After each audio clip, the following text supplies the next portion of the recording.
What's up, y'all? This is Star with the Flow State Podcast. Thank you for tuning in with me today. I got the best guest ever, Gabriella Orme, straight out of 313, Detroit, Michigan. Hold on, what? All right, let's just start off with some accolades. Go ahead, just name them off. Okay. So I've been competing since I was a child, I've been competing since I was a kid, but recently in the past few years, I've been really turning it up and seeing how far I can get with my martial arts career. So in the past few years, I've been on the AAU National Traditional Forms team 2 years in a row. I've been named Traditional Forms Athlete of the Year 2 years in a row.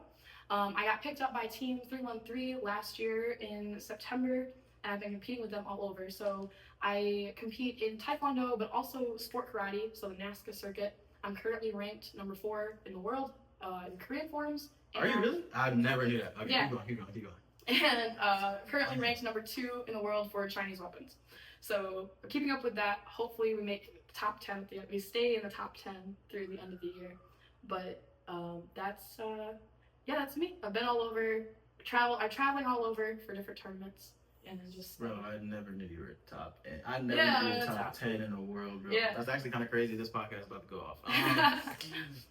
Damn, that's crazy. What's the biggest tournament for karate? Because I know they don't have forms or anything in the Olympics. So. Yeah, in sport, yeah. So they used to have kata in the Olympics. They had it 1 year and they got rid of it, or because it was karate as a whole, they got rid of it. But in the circuit that I compete in, we have 3 big tournaments of the year. We have Warrior Cup in January, U.S. Open in July, and Toronto Internationals in, I believe, November or December. So I've been to all of those at least once, except for Toronto. This year will be my first year, and next month I'll be traveling to Orlando for U.S. Open. That is so crazy. That's actually so crazy. And the difference between taekwondo tournaments and karate tournaments is you actually leave with some money at the end of it. Yeah, if you win some money, yeah. Mm-hmm. What's no, I'm not gonna pocket watch. That's alright. What's the most you ever left with? I went to a tournament in Texas. Mm-hmm. I won weapons grand champion. Weapons overall grand champion. I took home 400 cash. Okay. Yep. Is that the same one where you left with the horns? Yep, that's bro, the horns. I seen that on your story. I was like, bro, I'm so jealous. Yeah, grand champion trophy was bull horns. And you know what? I used my winnings to ship it home because I couldn't take it on the plane. Oh, so yeah. I had to mail it home. I had to have a friend mail it back to me. I got it a couple weeks later. I was so happy. Yeah, I should have thought about that low key though. I know, right? That. I was just I flew Spirit, so I was I'm already. Oh yeah. I was already kind of walking on the edge with having a carry-on. It was supposed to be just a personal item, but it was a backpack that was just cinched down really tight. Yeah, so Spirit does not play to I imagine I'm just I know I didn't pay for the carry-on, but can I take these horns with me? Taking the whole taxidermy on the No, that's actually funny. I'm carrying it this too. Hey. I had the hat on. I guess I pulled up with a hat too. Yeah. Cowboy hat. Can you imagine being on a plane with Hey. Yeah, don't even, bro. Okay, I want to get some questions though, but the questions are on the phone. That's okay. We can pull them here. Pull them up. I actually, as I say, I threw them in an album, so they're all right here. Bet that. All right, Gabby, what made you start karate? When did you start it, and what made you start it? So I originally started in Tongsudo karate, which is Korean karate. Yeah. I started in that when I was 5 years old. That was my first ever martial art. I was actually at a hometown festival. I grew up in Flushing, Michigan, and we had this festival. And I remember there was a parade. There's a bunch of people walking around in karate uniforms. They're breaking boards and stuff. Like a little demo team. Yeah, I saw it, and I went up to my dad, and it's what my parents. It's their go-to thing. They always say what started it all. Is I went up to my dad and I said, "Dad, I want to do karate." And that was it. They put me in karate immediately. I cried so hard. I was for sure. Shout out to my dad, John. Shout out to you. What a dad name, John. John. Thanks, John. Shout out. They put me in classes. I cried my first few. I'm a very, very emotional person just in general, but as a kid, I was 5 years old. So best believe I got on those mats and I was just. Oh yeah. I can't even. I have literally the same story when I first started taekwondo after months of begging to do it. Yeah. They asked me to bow on the mats, bro. I'm already. Mm-hmm. Yeah. So what you're gonna do? You're gonna come to the edge of the mats. You're gonna bow. I'm like, you hate me. It's a canon event. You have to cry. No, you have to cry. Like, if you're not crying your first week, bro. I think some of the best martial artists I know cried in their first couple of weeks of class. No, really. Like I kind of just stopped crying. Maybe. I'd say I stopped too. I don't think I did. Yeah, maybe. I might cry next week. No, honestly. Next week depends or on the two. When's your next tournament? Tomorrow, actually. Holy shit. Where is it? It's in Grand Rapids, Michigan. It's the Meyer State Games. So Meyer, the grocery store, they have like they put on like different sport tournaments. Really? Yeah, they have a karate one, a taekwondo one. I think they got other like the ball sports and stuff. I think they got that too. But I never knew that. I never even heard of that. Yeah, it's not publicized nearly enough, and that's kind of one of my goals for this year. I competed last year as my first year. I won Forms Grand Champion there last year. So this year we're running it back. Like my name is already on a little plaque on the side of the giant trophy. I'm getting it put right below it for 2025. That's the goal. But my other goal being there is also to push media-wise this tournament, because martial arts is not publicized nearly enough, especially like taekwondo. It's really not. You see like the USAT stuff, you'll see some like highlight reels on your Instagram, but like there's not enough about martial arts. So that's one of my big goals. Whenever I go to a tournament and I think there's not enough publicity, I use my following, I use my camera, and I capture everything I can. Yeah, that's exactly why I started this podcast. Because when I'm at work and I'm just listening to like football stuff and basketball stuff, I'm like, that's cool, but like, I take taekwondo. I wanna hear some martial arts stuff, and not just like, I feel like the only thing martial arts is like UFC or something like that. Or one champion is starting to get out there. Yeah. One championship. I have watched a couple of those, but it's like, other than that, it's really nothing to listen to, nothing to watch. So I actually started off on social media under Wasian Welder. That was like my welding content. I went viral for a video. It's currently sitting at 5.5 million views. It was a really low effort. I was on break, and it's always the low effort ones, bro. Like the ones that I really try on and be like, here's 700. Exactly. Have fun. So I was on break, and one of my coworkers had just called me my nickname. My nickname was Tinkerbell. He goes, what's good, Tinkerbell? And like daps me up, and I was just like, yeah. He's like, what'd you have for lunch today, dog? I was like, man. I'm sorry. Wait. So I actually, I'm not gonna get too far into it, but I worked in a predominantly white areas, like very like middle of nowhere weld shop. You know, when it comes to I was the only person of color and the second girl in the entire welding department. So.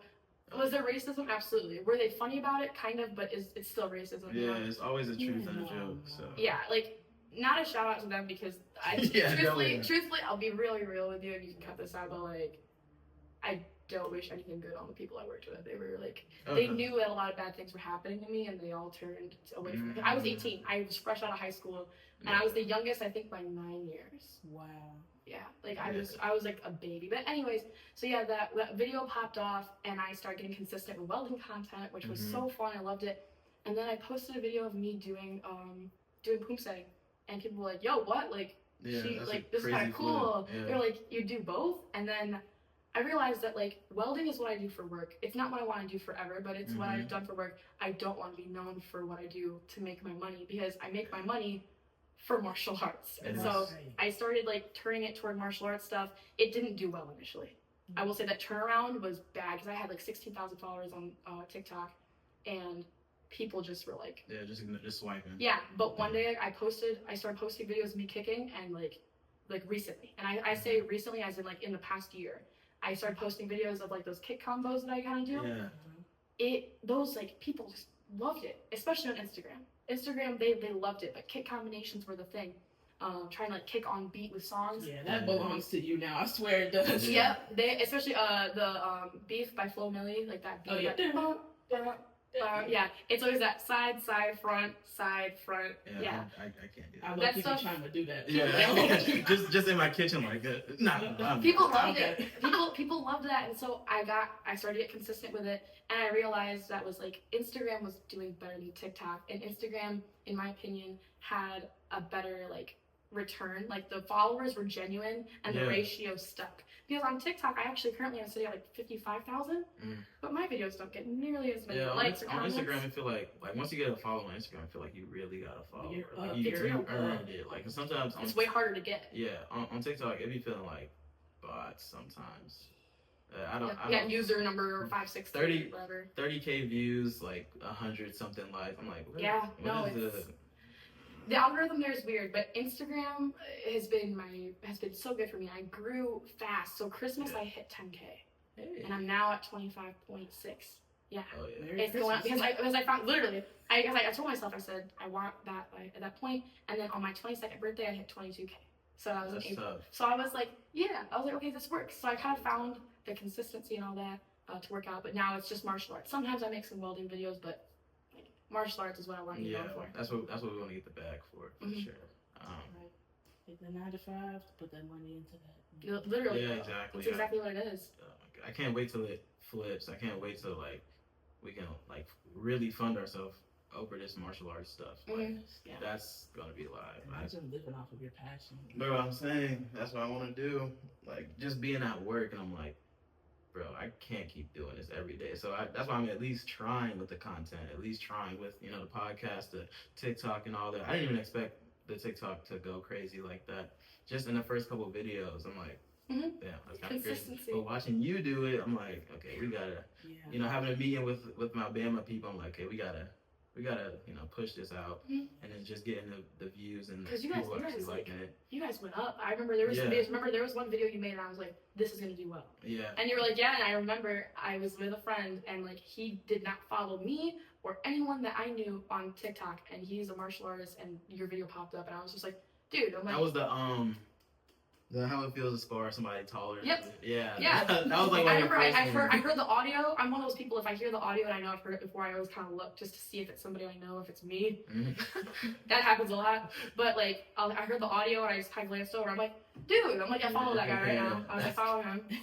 That's crazy. Yeah. Hopefully we can keep it going. I feel like I've been stuck in like jail though. Like, the only way to break out is 500, to keep 700, trying. just keep posting.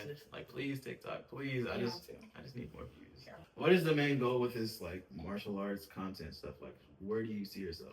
So, recently I've been encouraged to start putting out like athlete reels of me doing forms, weapons, because I want to start getting into stunt work, being a stunt actress, things like that. That would be tough. I've been pushed already. I've been told that with.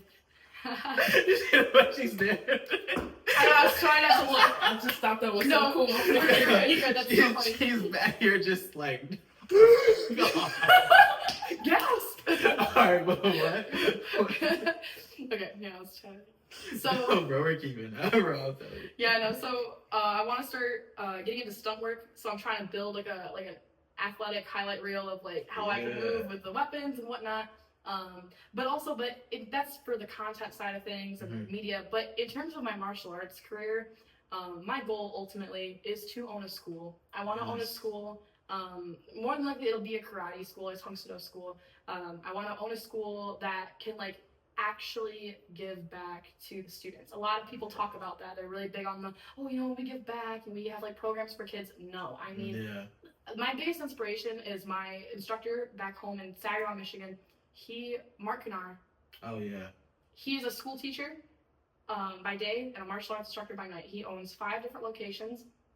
That man is on the run every day. He goes to school, he teaches immediately. He'll go, sometimes, some days he'll even go to 2 of his locations to go teach. I remember the miles that man puts on his car. Yeah, I didn't even know he had that many locations. He does. Crazy. And the thing is that I love is that I've never met a school owner who truly gives back to the community, because he's a school teacher at Bridgeport High School, and he is the first person that I know of, at the very least in the state of Michigan, if not overall. He's the only person I know of who has pushed the initiative to put martial arts in public schools.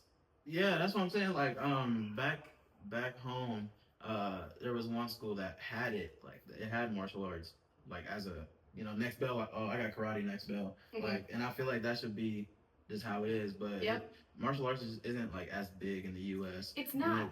I hate that so much. And the thing is that I've heard it from him, but I also have developed my own opinions on it, and like I feel really strongly about it. Martial arts as an extracurricular in school, I think, is probably the most beneficial thing, because one thing about it is, whether it's taekwondo, karate, but he's doing taekwondo and tang soo do. He's actually making it so these kids can graduate with 2 black belts. Yeah. One in taekwondo and tang soo do. That's live. Yeah. So he he pushed for this, and now he just finished his first school year with that program. He's got kids that have their yellow got their yellow belts and stuff. He hosted a little in-house tournament during the school period. And so, man, that's cool. And the thing is, with martial arts as an extracurricular, I think there is no sport out there, this is my personal opinion, there is no sport out there as rewarding and self-validating as martial arts. Yeah. The reason I say that is a lot of youth, teenagers, kids, whatever, they turn to their phones, they turn to social media to get their validation. Like, they're looking at other influencers and saying, like, I need to wear that, I need to look like that, I need to do that to meet the expectation that is put on me. In martial arts, the validation comes from self, purely. Yeah. I can go to a tournament and take third out of a division of like 5 people, and yeah, I got a 3rd place medal, but I myself can sit there and say, yeah, I did that. I don't have to hear it from a coach, I don't have to hear it from a parent, I don't have to hear it from a social media influencer, that like, this is me, this is my self-expression, and like, I did that, this is good. The work that you put in is what you will receive back. And to me, that is the most valuable. You're gonna piss me off.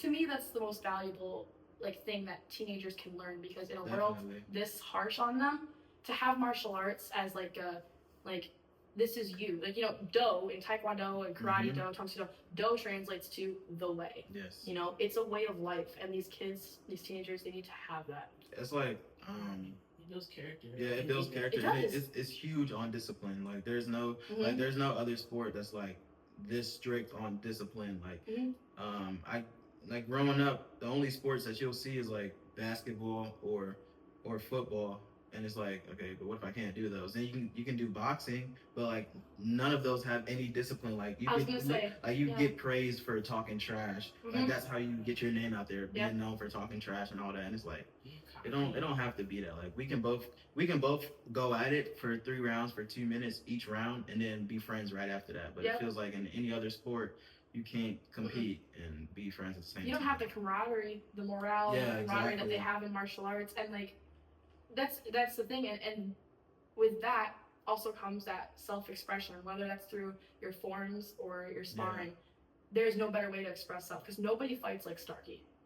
Nobody does forms like Gabriella. Come on now. That's just a fact. Like, I could be doing the same form as the girl next to me. Yeah. She doesn't put tension where I put tension. Exactly. She doesn't make the same face or breathe the way I breathe. She doesn't put power where I put power. Exactly. And she definitely doesn't key up like me. Yeah.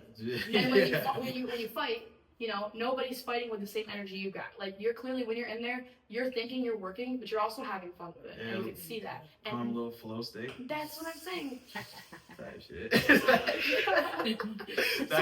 That's the thing with martial arts, is that's not limited to the people at the top. That's everybody. My brother is 17. He's a blue belt. He started like a year and a half ago. Yeah, and that kid's already making himself, like, he's found his thing. He tried doing forms with me, and he was like, whew.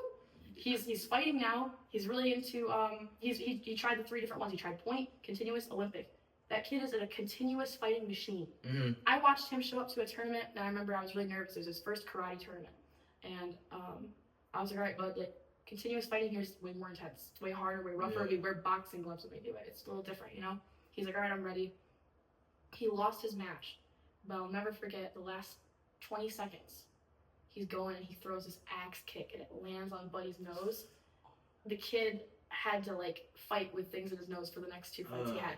And the thing that made me the most proud about that moment with my brother is he came from like before he started taekwondo, he was a kid who was locked in his room playing video games. And I mean, me as his older sister, we're 4 years apart. I'm sitting there like, dude, like, do something. Please do something. And my parents wouldn't enforce it. So one day I said, come with me to taekwondo. And he goes, I'm not doing it. I said, fine, you can sit and watch. And we did that for 2 weeks. He sat and watched. And one day he finally goes, all right, I'll do it. And I said, okay. He got out there, I got him a uniform, and he did it. And at that tournament, he kicks that kid in the nose. And he's like, man, I'm sorry. In the middle of the match, the kid's like, hey, it's all right, it happens. After the match, him and that kid like hugged. And that guy was like, dude, like, good job. My brother was like, he was like, all about it. Everything was cool. After that entire division was done fighting, my brother, he took the initiative himself. He found that kid. He asked to exchange social media. And then he asked to meet his coach. And he said, I like the way you guys fight. I want to train with you sometime. What if we did a cross training with my school and your school? More schools need that. I was like, wow. My 17-year-old brother, who went from a kid who did nothing but play video games and scroll on his phone and watch YouTube, just networked Yeah, exactly. right in front of me, and I was like, wow, almost cried. He's a dog too. I've seen him have so many matches, and I mean, like, he's getting punched and just keeps moving, bro. If I get punched in the face, we actually have video. We have video. Yeah. JB, pull up that. No, we're like, I don't know how he could just get punched in the face and then just keep like he never got punched in the face. I know. Bro, I'm super proud. There was only one fight where I watched him get knocked down. It was a point match, and earlier that day he took gold in continuous. Like 5 kids in his division took gold. He landed a spinning hook kick on a kid, and everyone in the area goes, ooh! Like, it wasn't even a hook kick. Excuse me. It was a back kick to the head. Just boom, and everyone's like, ooh! So he's like killing it. He gets in this match, and I told him right before he started. I said, hey, do not throw a back kick. You're too slow. I said, you landed on that kid because, like, it was a continuous match, but point, you gotta be fast. It's first 2. It's the first 2. I said, don't throw a back kick. He goes, all right, I won't. Tell me my buddy threw a back kick. Bro got caught slipping. He threw the back kick, and buddy saw it, took the step back, roundhouse kick to the chest, and my brother had his hand here, and the kick hit his hand, it dug into his stomach. So he went down. I was like, oh man. My mom showed up just before this happened. My mom was like, I want to watch them fight. So I see my brother going down. I'm recording. I look up. My mom is Facebook Living, and she's, so I walk over. I gotta keep everybody calm. I walk over. I'm like, buddy, and he's like getting down with the ground. He's like, I'm like trying to laugh. I'm like, dude, what are you doing? I'm like, come on. I take the mouth guard out of his mouth. I'm like, now why'd you do that? And he's like, oh, it hurts. So I'm like, mom is right there, and if you start crying, she's gonna freak out, and we don't want that. He goes, okay. So I start taking his helmet off and stuff, and I'm like laughing with him. And that was the first time I'd ever seen him like he really couldn't continue. He stood up. I said, could you keep going? He goes, yeah. He puts his hands up and goes, I go, no sense in making you throw up, but that kid is tough. Through everything I've seen him work through in martial arts and his personal life, I'm like, that's the self-expression. Just the clips of him like on Instagram is pretty tough too. Oh yeah. I always make sure I like it and comment like, bro, we need to train, because we do need to train. I just want to train with so many people, and I like that he networks. We need more of that. Because I hate competing with people and having a really good match, even if it's a hard match, and then after we bow out, it's just we walk away. Like I hate that. I don't want to talk about it. Yeah, like even like in the bigger tournaments, you don't even see people like bow and shake hands no more. After the match is over, they kind of just walk away, and I'm like, you know what I noticed? This is something weird. You ever seen when somebody gets hurt and the opponent who's still standing just kind of walks around the ring and talks to the coach? Yeah, bro. What happened to taking a knee? Take a knee, exactly. What happened to taking a knee? Like, oh my goodness gracious! Like that. Like growing up, when I would like hurt people, bro, my coach is yelling at me like kneel down. Right now, but now it's like, and it's also not something to celebrate over. Yeah, like you take your knee and you're quiet. Nowadays they're screaming, they're throwing their hand up. You know, you see it a lot in sport karate.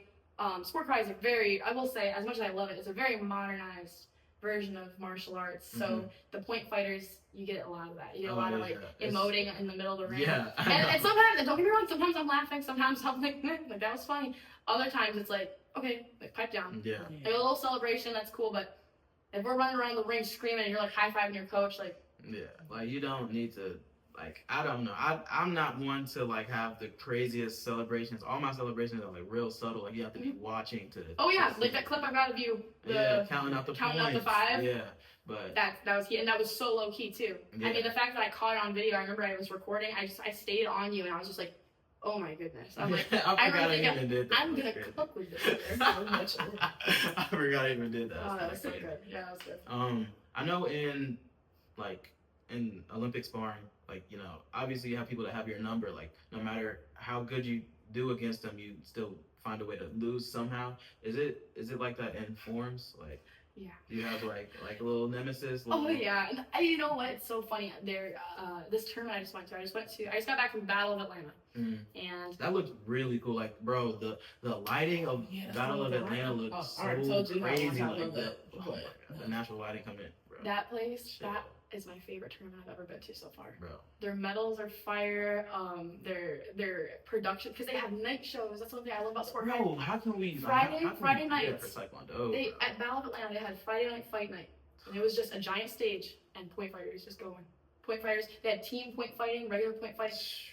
it was, and they got music, they got lights, and you know what's crazy? Because you got blue and red, right? Mm-hmm. They had lights set up so when blue scored, blue lights would flash. And they were like big, like it was like all up on the stage. It was just like, and they had an announcer, like an MC, say everything. So and 2 more points for blue, and it just go like boom, boom, and like 1 point red, boom, like it. That is so tough. Like we need so something cool. We need something like that for taekwondo. But anyways, where was it? We're talking about forms, yeah. So it's at Battle of Atlanta. In the NASCA circuit, you do have seating. So when you go in, you check in. That's how it works. There is everything's done on a computer site called Mat Action, and you go up. They hit start on the division, and then all the names pop up with numbers. You walk up, you say your number, and it checks you in. They keep the check-in open for a window of time, and then they close it, and then they take all the athletes and they shuffle for what order you go in.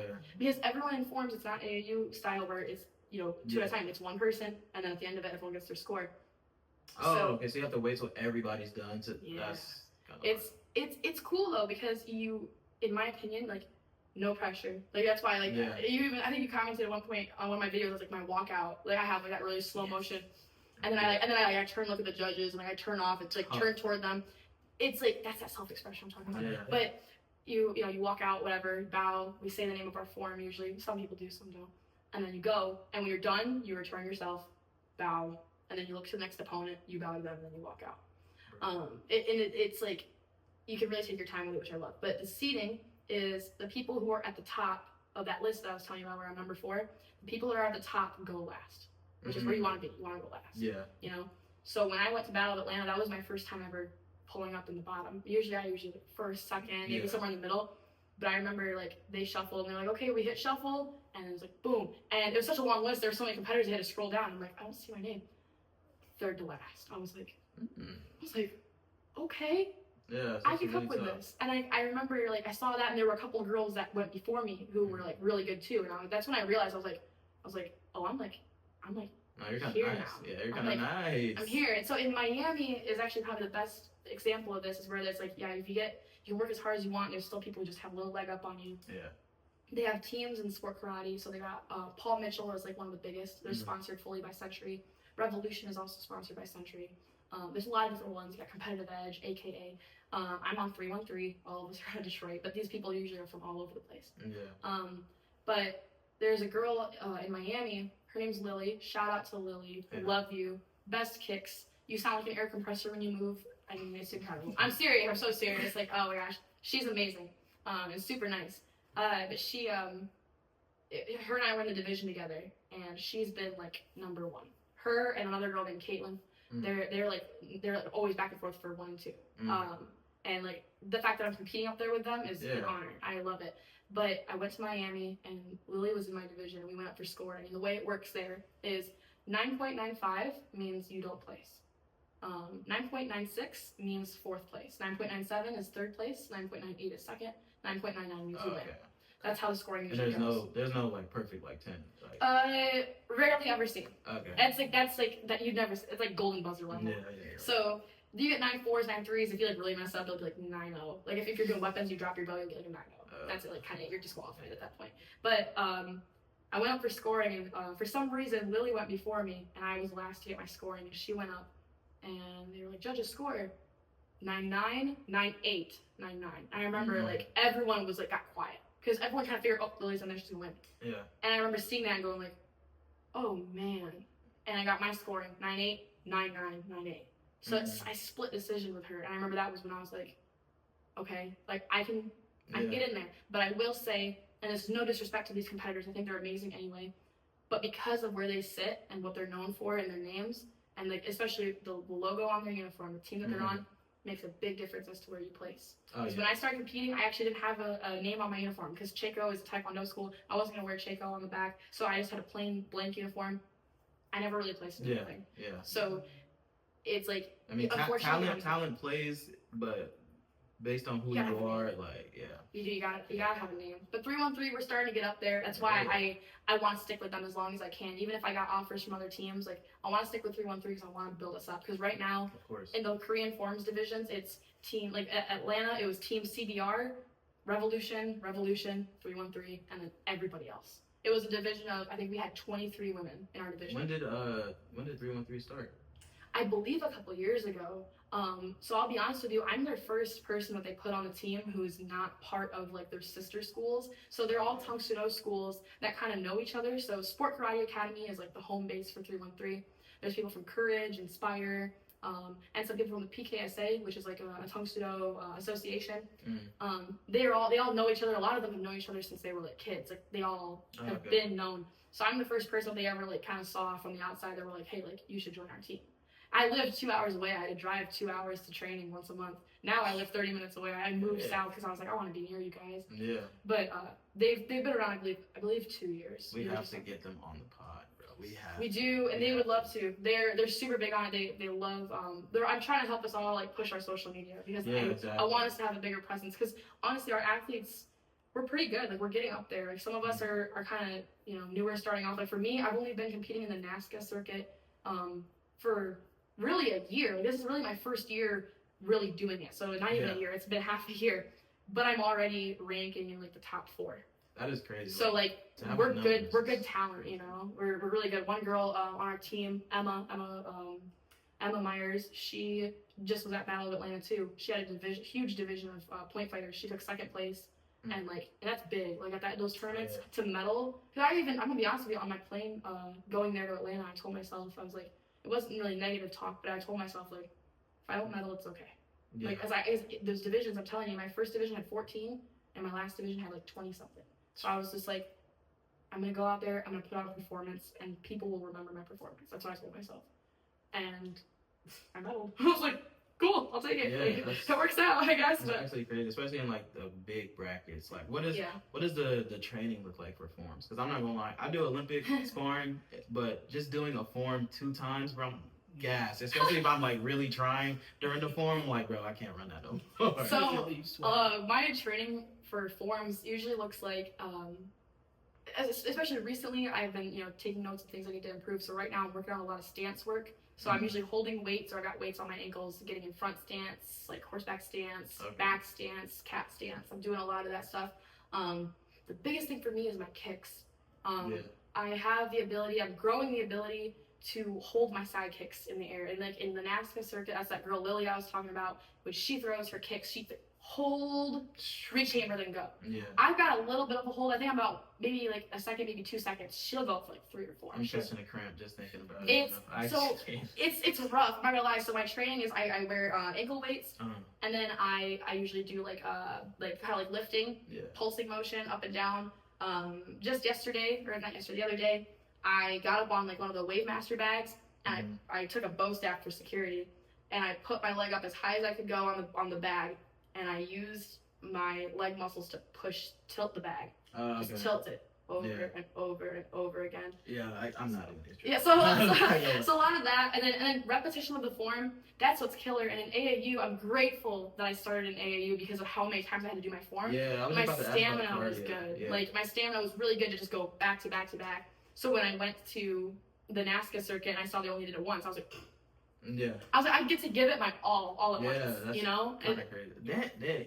That is kind of crazy. I've done forms, nationals, AAU nationals like 3 times, and the highest I got was bronze. Bro, I had to run my form so many times. I was tired of running it. Like in the middle of my form, like this is so stupid, bro. Why am I still doing this? And then don't tie because you have to run it again. It's like, y'all ready to see choreo again? I can't so just doing it one time and only having to put your all into it for just one time. There was one tournament that really tested me. It was more of a local level tournament. It was hosted by Grandmaster Muhammad of USA Taekwondo. He puts on his tournaments. It's not huge, but that division my division for some reason was big. It was like Pumse division, and the thing is that was nice. It was open Pumse, so I could do any form I wanted. I did a Tungsudo form, and I had to do my form 7 times. And one of those, the last 3 times, it was back to back. Because it was double elimination. So I actually went against this girl. Her name's Gabriella. And that's double elimination is when you get eliminated, the person that beat you, as long as they stay alive. Actually, I might be using the wrong term. Yes, that is it. But I might be using the wrong term for this one because what it was my situation was this girl, Gabrielle, I lost to her. But you have to lose the same. If you lose to them twice, then you're really done. Oh, So I had to go against her again. Okay. And this is what blew my mind is I lost to her, went against another girl, beat her, and then they put me against Gabriella again because they're like, okay, you guys gotta go to break the elimination thing, and I beat her that time. I was like, oh goodness. I'm like, that means I gotta go again because now we're tied up. And I remember she did a form called Chunkwan. It's a much shorter form than the forms I do. And she had a beautiful form. I have nothing against her. She was amazing, beautiful. But what irritated me is when she was done, that one where I won, she does last movement and all right, return. She goes to shoot me and I'm like, oh, she already won. Yeah. I'm like, holy cow. And the judges call. I look up, all three are for me. I'm like, oh no, I gotta go again. I go again. And she's finished last move, return. I'm like, split decision. Man. Split decision went to her. I was like, oh, it was so close. I remember I was like, dang, I went back to that tournament just 2 months ago, actually. Won, thank goodness. Had to run back. I was like, never again. Let's try that again. Yeah. But yeah, like AAU, like it put me through the ringer with how many times I had to do the form. And actually, the way I met 313 people initially, I had met them at Warrior Cup in 2024. That was my first NASCAR tournament ever. And then one of the guys, the coach's son, Brennan, him and his mom, they showed up to AAU, Michigan AAU States. And it was their first time ever. So they're like he was messaging me kind of being like, hey, like, what do I expect? I'm like, bro, I'm going to tell you right now, do your form once, give yourself a 30-second break, do it again. Give yourself a 1-minute break, do it again, 30 seconds, do it again. And he was like, what do you mean? I'm like, because this is what you're going to have to do. He took clean sweep gold in all of his divisions. I think he did all 4 divisions. He took gold in everything. And then he went to nationals, same thing, medal and everything. But yeah, I had to explain that to them, and they were like, dude, what? Like, I have to go again? And like, and they're not used to doing it next to somebody either. Because in NASCAR, you got the ring yourself. Yeah. And then like, say you guys are going towards each other. All right, who's gonna keep going? Well, there was a situation that at Warrior Cup this year, 2025. I did what's called the Korean Challenge, which is, I love the Korean Challenge. It's like my favorite division. It's Korean forms, obviously. The regular Korean division, everyone just goes once, you're done, everyone gets scoring, you're done. This division, everyone goes, everyone gets their scoring, and the top 4 go again. And you have to do a different form. And then they put the first place and second place people against each other. Or no, first and third, second and fourth go against each other. And then the winners of that go on to the night show, or they go into the final round. Night show is so crazy. Like, I know. So my goal is that this year I get into a night show. I actually was. For sure. I was this close in Atlanta. Oh my gosh, because I won my Chinese weapons division. Is that like a one time a year thing? What, Battle of the Land? Yeah, all these tournaments are usually once a year, but there's a lot of NASCAR tournaments. They're just in different places, and they've got their own epic names and their own things. But I went to the Grands runoffs for women's weapons. So they had the They had bladed weapon, Haley Glass, amazing. Non-bladed was bow staff, and her name was Katie. I can't remember her last name. Amazing athlete. And then me, Chinese weapon. Hey. And they were saying like, yeah, they don't really like Chinese weapons because it's slow. My form's like a Tai Chi Wushu form. It's a mix of the two. Whereas like sword forms, I love the difference between AAU Taekwondo and sport karate, because AAU Taekwondo, I've seen like how people at your school do the forms, silent, maybe some shh, shh, shh. There they go, they do a lot of that. So I'm watching sword go, and I'm like, and I'm watching bow, same thing, and then they draw back, they go, and I'm just like, I have a fan. And I'm just like, yeah. That was actually when I went to Texas for that tournament where I got the bullhorns. I won with fan. Yeah, I love fans. And people were losing it because they're like, how did a fan win? I was up against a sword, a bow, other bows, and like I think one other sword. It's just my little fan. I remember I went to the Grands runoff, and I told my friend that was there, and he was like, well, just have fun, put on a performance. Like that was literally the mentality. He was like, just have fun. And I was just like, And part of me wanted to just like get in there, drop into the splits, open the fan, and be like, thank you. But I put on the whole performance. And I remember, I'll never forget that scoring. It was brothers beside me. Shout out to Sam and Michael Bermain. So Michael goes up for scoring first, and it's like 9 7. And I'm like, ooh. I'm like, he was pretty good, man. Sam goes next. 9'8". So I'm like, man. I'm looking at the other people next to me. I'm like, man, I wonder who won. Gabriella first one. Come on. And they're like, 9'9" across the board. And there's a video. I have a video, and it's my favorite video. It's of me like pulling out my fan, kind of being like, whatever. And it's just 9'9" across the board. And I go, and you can see one of the guys that just went before me go.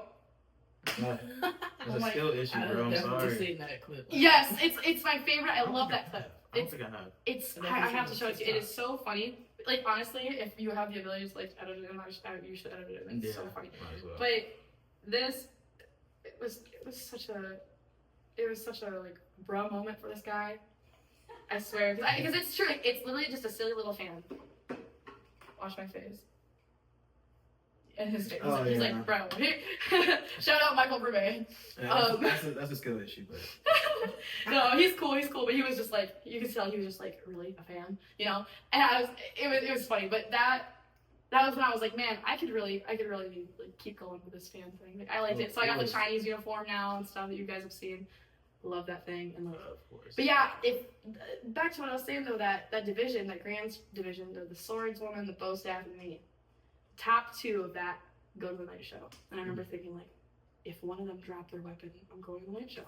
Like, drop your sword. And I love these ladies. I think they're amazing. I've been looking up to them for years. But like, I remember I did my routine. Haley Glass goes up first for scoring 9'9", and I'm like, oh boy. And Katie's up 9'8". So I'm like, oh. Yeah. Gabriella 9'7". I was like, And I'll never forget the center ref. I can't remember her name. I was actually introduced to her. I can't remember her name. And she comes up and she goes, great job, ladies. You two will be going to the night show. Great job. I was like, why did you have to say it like that? I don't know what you're about to do, but see it. She's like, you hope you got front row seats. Yeah, I was just about to ask that. Like, do you at least get do you have to pay again to go to the night show? No, if you're a competitor or a spectator, you have to go to the night show. Okay. And I got lucky. Shout out Ryan Anderchek. He showed up to Battle of Atlanta as a referee or a judge. I was shook. Him, Bobby Stone, and Joe Hassan, AAU people, That is judges. Well, they went to the night show, and I was standing by the door, and Ryan Anderchek sees me and goes, hey, and he just takes off his lanyard and goes, we're done, have fun. And he just gives me his official's lanyard so I can go sit up in the front row. I was like, yes. I was like, thank you. To the goat. I was like, thanks, bro. Oh my gosh, so shout out Ryan Anderchek. What, because obviously, like, it's super obvious, a lot of forms. What is your go-to form? Oof. Like, give me top 2. My current top 2 are Gabec, which is an ITF form, and Ulji, which is also an ITF form. Are these like kick heavy? Gabec starts off with that twist kick. That kick that goes, where I start here and then shoot out. Ulji, I absolutely love. It's that one that starts, I don't think you've ever seen. I don't know if I posted a video. I have. I start off here, come here, and shoot out. And there's a lot of it's side kick heavy. Okay. Which one's the one where you like do a front kick and then you're turning with the front kick favorite. like? Oh, where I spin? Yes. That's my fan routine. Bro. Yeah. There's also an ITF form that does that. I believe it's called Moonmoo or Chungmoo. Where you pitch No. Wait, is it Chung? No, I don't think it's. No, I think it's not Moonmoo. Yeah, I'm telling you, I'm catching cramps just thinking about it. I can't do that. What I do is when I'm in my kitchen, I hold my leg out. While I'm doing dishes, I hold my leg out for a side kick and I hold it. My current record is I can hold a front kick that's like past my head height at 30 seconds. A front kick? Front kick. I can hold a front A kick, side kick and then when I'm done, I hold turn over for the side kick to hold. Yeah, side kick I can hold for pretty long, but Yeah. turn it to a front kick, I don't know what's wrong with my muscles. They're probably just not there. But it's so crazy. It's such a different muscle Yeah, group to be going exactly. after. And truthfully, this is the thing. This is actually kind of like good topic point, I guess. One of the things that blew my mind is I sprained my ACL in February of last year. And I always thought my kicks were okay. I knew they weren't great, but I knew they were like okay. Yeah. Since the recovery, my kicks have never been better. Like they're amazing now. Like in comparison, I understand how I turn my foot over way better. I can hold it as long as I do. And I think all the physical therapy I was in, because all the exercises they gave me, Oh yeah. I was like, oh, this is legit. So there's some videos on my Instagram of exercises, and most of them are from physical therapy of me holding a weighted ball and be like, And shout out to the people at Doctors of Physical Therapy in Flint, Michigan. My faves, my heroes, really. They messed with me because they, and physical therapy you're used to kind of seeing some like older ladies maybe with like shoulder pains or something. Yeah.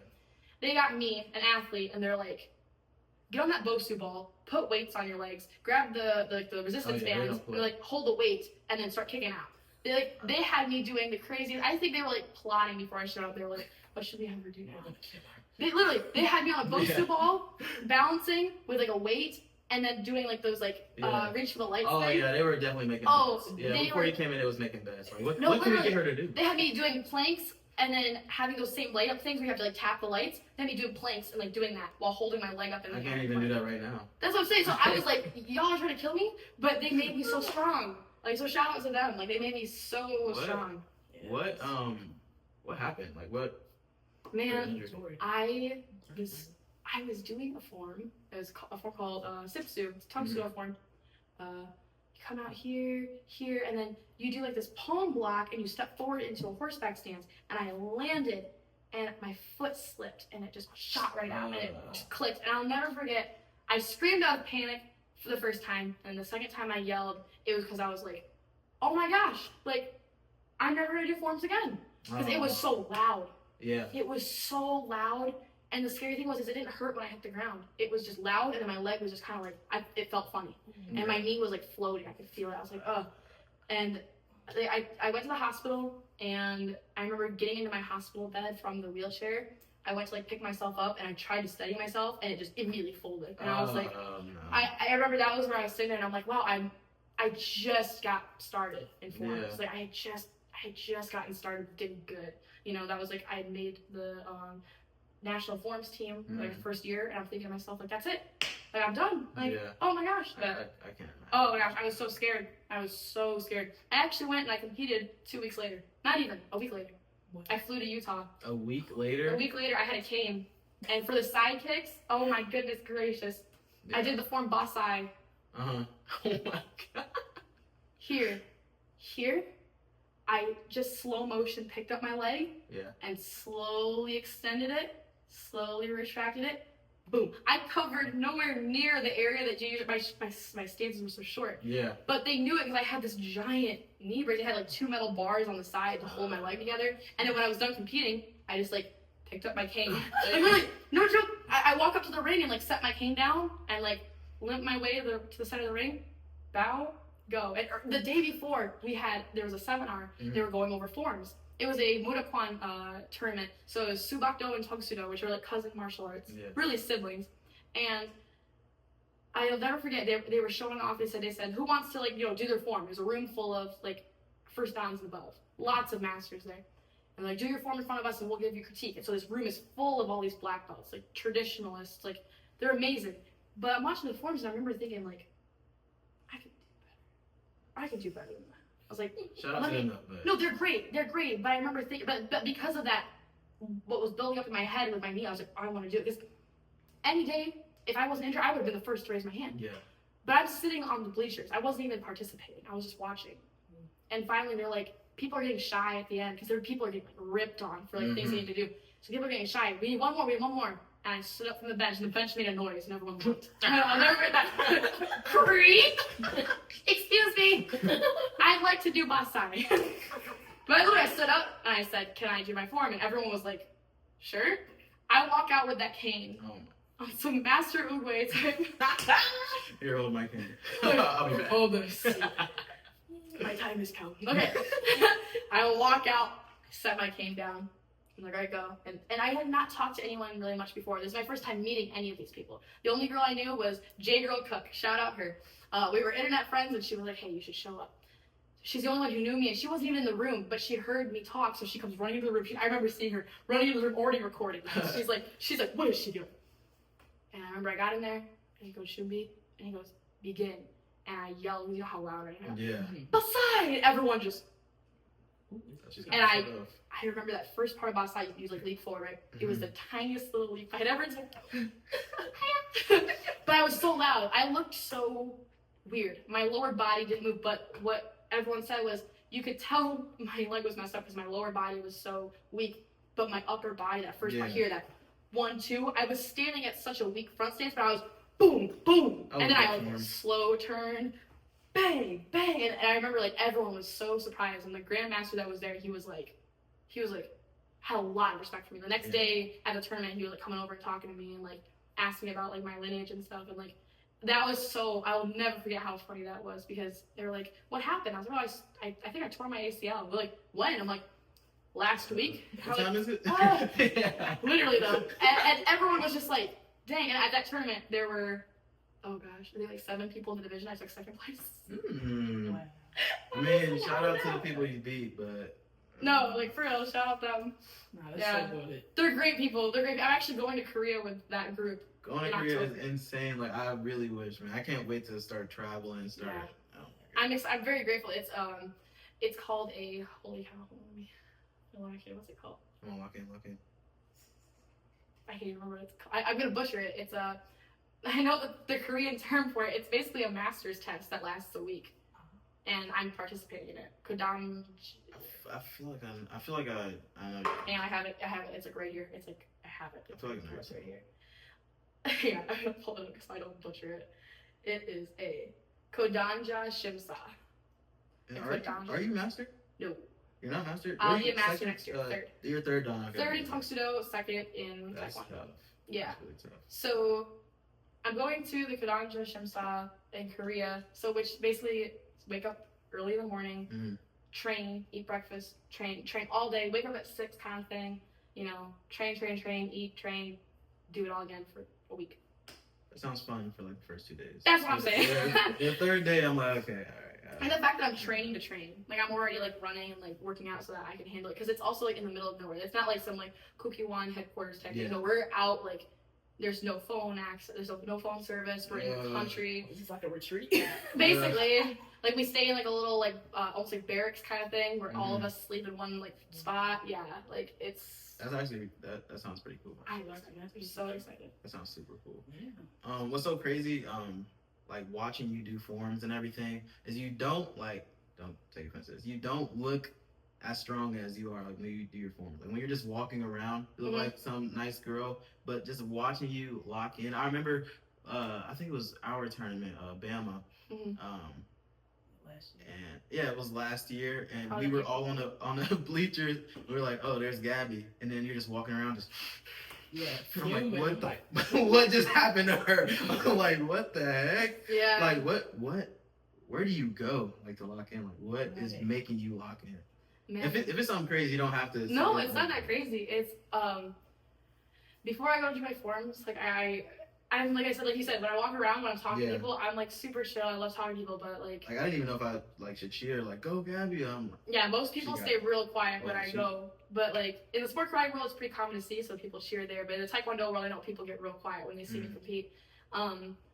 Right before I go, and once I check into the division, or once like I get to the ring, that's kind of when it's like, all right, everything, like, all right, everybody's gotta like stop talking to me, headphones on, whatever. Usually I think about my routine, and the biggest thing I'm telling myself, like, you know your form. Yeah. And I tell myself, like, you have to go out, and I say it every time. I say, all right, you need to go out on these mats, and you have to make it undeniable that you're the best. Exactly. Undeniable. They cannot say, no, undeniable. So I think about what form I'm gonna do. And the one thing that I really love that I started doing last year is I did my research on the forms and what they mean, where they originated, who made it. Yeah. And I think about the meaning. So Basai, for example, Basai translates to, or not translates, but the form is meant to like explain to destroy a fortress or to break what's unbreakable. So you can understand why that form starts off, bang, Yeah, you know. exactly. It's also the animal is a snake. So when you do that first move, think of a snake like coiling up. Oh, okay. Yeah. The form Kong Sen Kun, Mm-hmm. it's eagle. Bro, okay. And then that, yep, and then you have like that.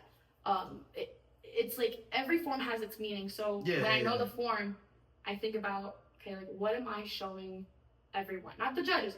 What am I showing everyone? What's my story I want to tell? It's art at the end of the day. Yep, it's like I am putting on a performance. Anyone can learn these moves, but no one's gonna learn it and perform it the way I do.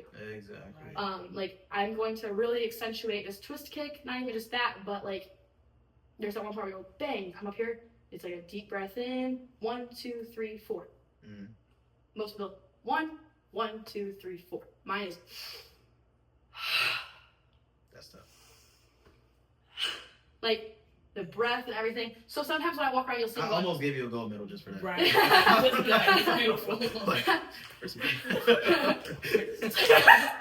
Take my one medal.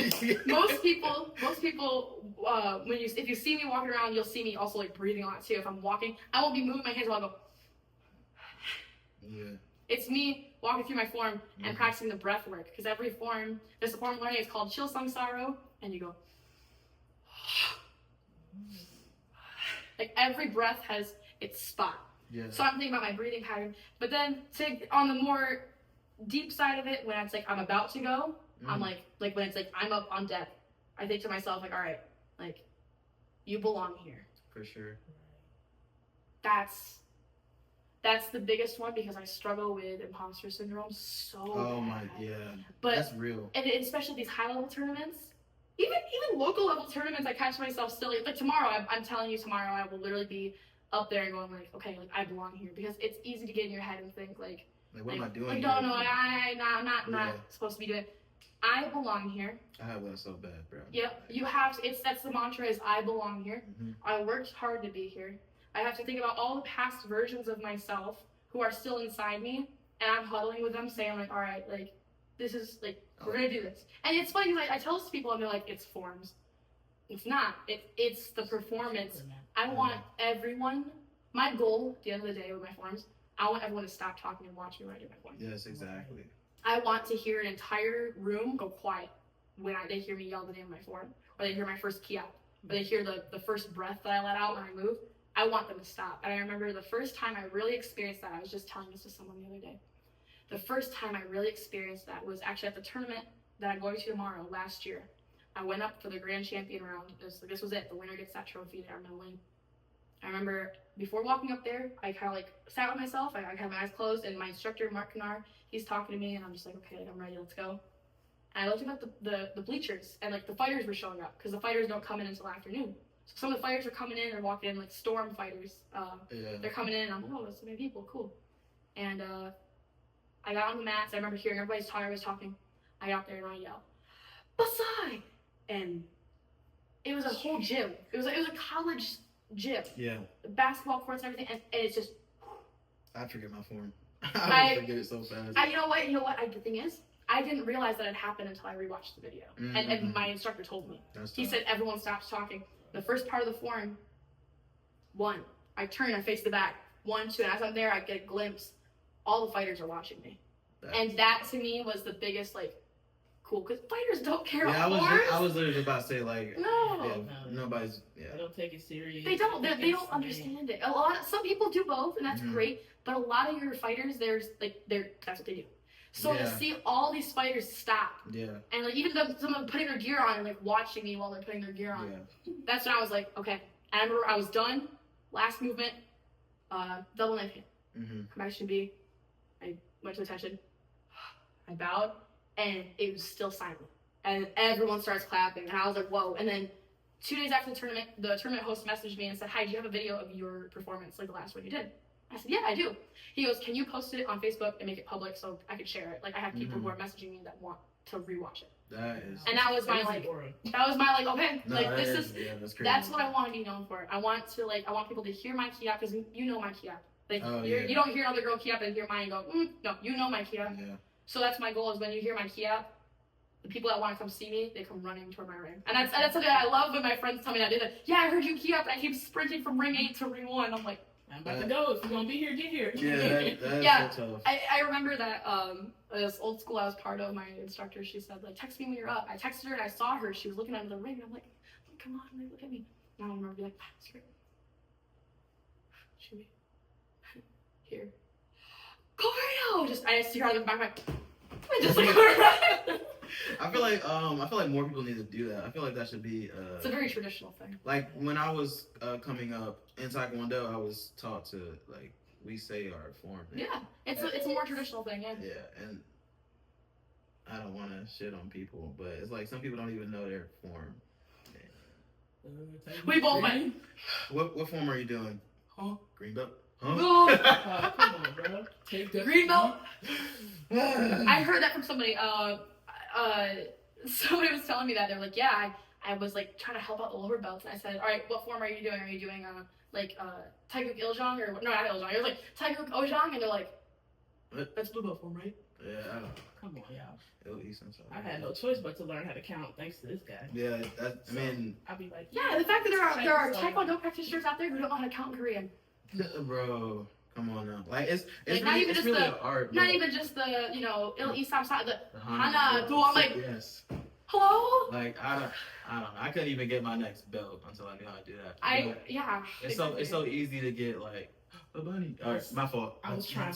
Yeah, I was trying not to say that, but it's No, y'all know how you about that money out the window.